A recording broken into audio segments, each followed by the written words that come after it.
ஸ்டாலின் தான் பேசுகிறார். இவர் முதலாளியாம், கவர்னர் தொழிலாளியாம். அது என்ன சொல்கிறாரு, கவர்னருங்கிறது ஒரு ரப்பர் ஸ்டாம்ப் பதவி. அது எல்லாருக்குமே தெரியும். கவர்னர் ரப்பர் ஸ்டாம்ப் பதவி, ஜனாதிபதி ரப்பர் ஸ்டாம்ப் பதவி. அது வந்து இந்திய அரசியல் சட்டத்திலேயே எழுதிட்டாங்க. அதனால் நான் 6ஆம் கிளாஸ் 7ஆம் கிளாஸ் படிக்கிற பையனே சொல்லுவான், கவர்னர் ரப்பர் ஸ்டாம்ப் பதவின்னு. இன்னும் ஒரு சீஃப் மினிஸ்டர் சொல்லணும்னு அவசியம் இல்லை. ரெண்டாவது அதை சொல்லிவிட்டு, ரெண்டாவது அவருக்கு சம்பளம் கொடுக்குறதே நாங்கள் தாங்கிறது. எது மாநில அரசாங்கம் கொடுக்குதான், அது இவர் தான் கொடுக்குறாரு அவருக்கு. அவர் இதுக்கு முன்னாடி ஐபிஎஸ்சில் இருந்தார், ராவில் இருந்தார், 40 வருஷம் ஐபிஎஸ்சில் இருந்தார். அப்போ தான் ஸ்டாலின் நீங்கள் தான் சம்பளம் கொடுத்தீங்களா?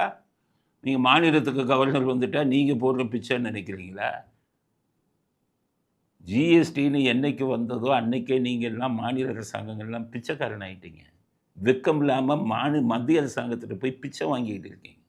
1000 கோடி பாக்கி, 2000 கோடி பாக்கி, 3000 கோடி பாக்கின்னு புலம்பிக்கிட்டு இருக்கீங்க. நீங்கள் எங்கேயா சம்பளம் கொடுக்குறது? அவன் பிச்சை போடுறான் மத்திய அரசு ஜிஎஸ்டி வசூல் பண்ணி. அந்த பிச்சையை வாங்கிட்டு வந்து அரசாங்கம் நடத்துகிறவங்க நீங்கள் கவர்னருக்கு சம்பளம் கொடுக்குறீங்களா, இல்லை நீங்கள் போய் மத்திய அரசாங்கத்திட்ட பிச்சை எடுக்கிறீங்க? அடுத்ததுக்கு என்ன சொல்கிறாரு, பஞ்சாயத்து பேசுகிறார். துணைவேந்தரை கவர்னர் நியமிப்பது எந்த நியாயம்? பாவியரா? அப்போ அம்பேத்கர் முட்டாளா? அம்பேத்கர் தான்ப்பா எழுதினார். இதை வரவேற்கிறாரு திருமாவளவன், அவர்கிட்ட கேளுங்க, அவரும் வரவேற்கிறாரு. எந்த வகையில் நியாயம்னா இப்போ அநியாயத்தை எழுதிவிட்டார் அம்பேத்கர். அவர் நாட்டு நலன் வச்சு கட்டார். படித்தவனை போடணும், படிக்காதவன் ரவுடிகள் வந்து அரசியல்வாதியாக இருக்கான் அவன் போடக்கூடாதுன்னு தீர்க்கதரிசியாக 1950 அரசியல் சட்டத்தை எழுதும்போது போட்டார். அதனால் அவர் தான் அப்போ நியமிக்கணும். இதற்காகத்தான் நான் கோர்ட்டுக்கு சென்று வாங்கினேன். கோர்ட்டுக்கு எதுக்கு போனாருன்னு அவருக்கே தெரியல.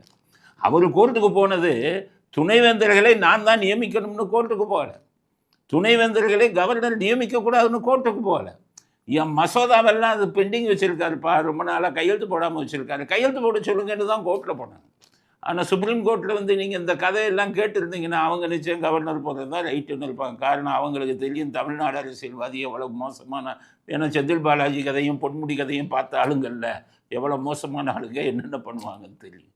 ஆக நீங்கள் போட்ட வழக்கு கவர்னர் வந்து போடக்கூடாதுன்னு சொல்கிறதுல இல்லை, நீங்கள் போட்டது மசோதா ரொம்ப நாளாக இருக்குன்னு தான் சொன்னீங்க. அதுக்கு தான் அவங்க சொன்னாங்க 10 மசோதாவை கையெழுத்து போட்டதாக கருதுகிறோம் அப்படின்னு அவன் ஆர்டர் போட்டான். ஒரு முட்டாள்தனமாக ஒரு ஆர்டரை போட்டான். ஏன்னா கவர்னர் கொடுக்க வேண்டியதை நானே போட்டேன்ட்டான். இது எல்லாத்தையுமே அவன் தான். இன்னுமே அவருக்கு பிரதமருக்கே பதவி பிரமாணமே அவன் தான் செஞ்சு வைப்பான். ஜனாதிபதி எல்லாம் தேவையில்லை, அது மாதிரி சொல்லிட்டான்.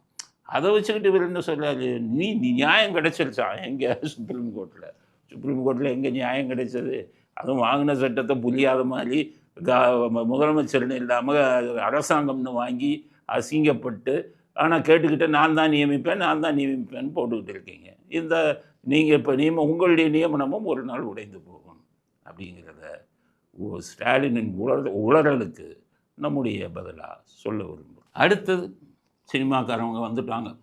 சினிமாக்காரன்லாம் அரசியல் பேச ஆரம்பிச்சிட்டாங்க. பேசுங்க, ஒரு குடிமகனாக யார் வேணாலும் அரசியல் பேசலாம். ஆனால் அரசியல் பேசுகிறதுல ஒரு நியாயத்தோடு பேசணும்.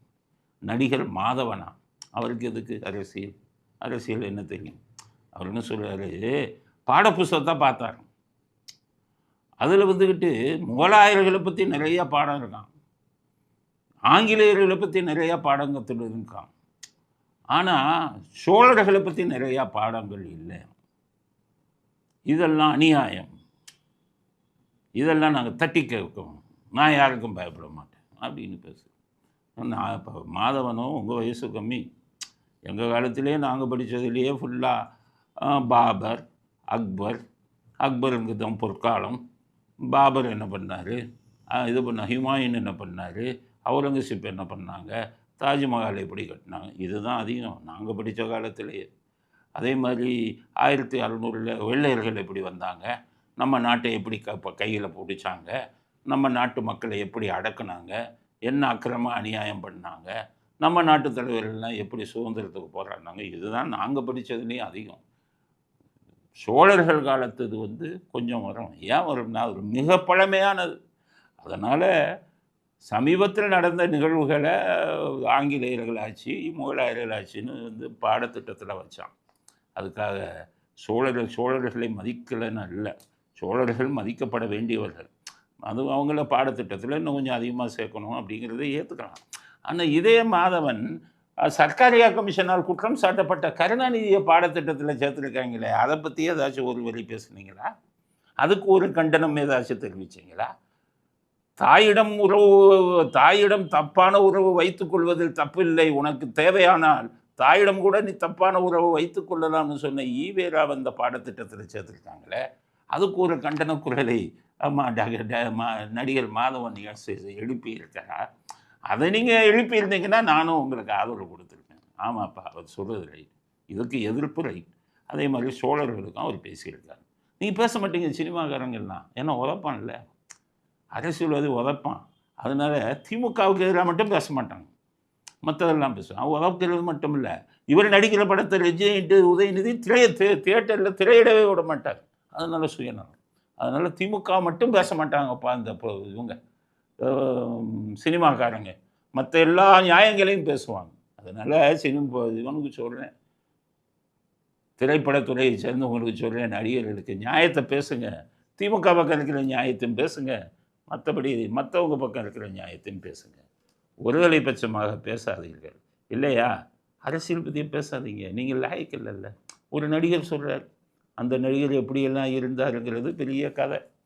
ஒரு சாதாரண இப்போ இதில் வந்துக்கிட்டு வெளிநாட்டில் போய்கிட்டு சாப்பாடுக்கே வழி இல்லாமல் இருந்தவர். அவர் என்ன சொல்கிறார், ஆர்டிக்கல் 370 பற்றி பேசுகிறாரு. திரைப்படம் ஆர்டிக்கல் 370 என்னன்னு தெரியாது, அது படிச்சிருக்க கூட மாட்டார். அது என்ன ப்ரொவிஷன், அது என்ன இது, அம்பேத்கர் எப்படி கொண்டு வந்தார், எக்ஸம்ஷன் எப்படி வந்தது, கவர்னர் அதை ஜனாதிபதி அதை எப்படி நீக்கலாம்ங்கிற ப்ரொவிஷன்.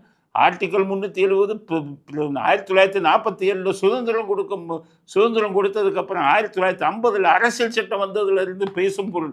அதில் பல விஷயம் இருக்குது, நாட்டுக்கு பிரச்சனைகள் பல இருக்குது. இந்த நடிகர் என்ன சொல்கிறாருன்னா, அது வந்து காஷ்மீர் மக்கள் தான் முடிவு பண்ணணுமா. ஆர்டிக்கல் 370 மேதாவி ஒரு உருப்படியாக படிக்காதாருங்க. அதனால் சினிமாக்காரனுக்கு சொல்கிறேன், அரசியல் பேசு, தெரிஞ்சுக்கிட்டு பேசு. உனக்கு அரசியல் சட்டத்தை ஒரு வரி கூட படிக்காதாருன்னா வந்துக்கிட்டு நீ பேசாது. அதே மாதிரி தான் நடிகர் மாதவனுக்கு சொல்கிறேன், உங்களுடைய அக்கறை கரெக்டு. எங்கள் காலத்திலே அப்படி இருந்தது இந்திய அரசியல் சட்டத்தில். ஏன்னா பரிசு எழுத போகிறது 3 மணி நேரம், அதில் என்னென்ன இதை கொடுக்கணும்னு அவங்க ஒதுக்கியிருக்காங்க. ஆனால் இன்றைக்கு மாணவர்களிடம் சாதனையாளர்களாக சொல்லக்கூடிய இந்த கருணாநிதி, ஈவேரா இவர்களை பற்றியெல்லாம் சோழர்களுக்கு இணையாகவும் முகலாயர்களுக்கு இணையாகவும் பாடத்திட்டத்தில் வச்சுருக்கானே.